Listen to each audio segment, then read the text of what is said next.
Избирачкиот список во Штип за вториот изборен круг ќе биде отворен за нови болни и немокни лица. Од Општинската изборна комисија информираат дека доколку има лица кои сакаат да гласаат дома, а тоа не го сториле на 15 октомври, шанса имаат сега.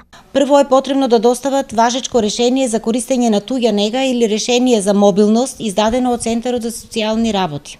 Воколку не поседуваат ваква документација, е потребно да достават извештај од специјалист со потврда од матичен лекар кој ќе ја потврди дијагнозата на лекарот специјалист со понов датум и потребно е да се достават и двете документации. Полномошно и известување кои доколку ги немаат можат да ги подигнат од канцеларијата на ОИК Штип.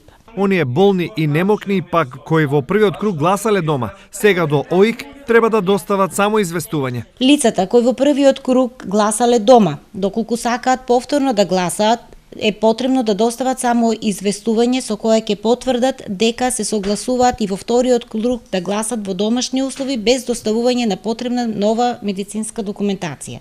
Лицата кои од различни причини го пропуштиле рокот за поднесување на документација за гласање во домашни услови, за гласањето во првиот круг можат да поднесат нова важечка медицинска документација. Крајниот рок за поднесување на потребната документација е 21 октомври, односно до сабота на полноќ.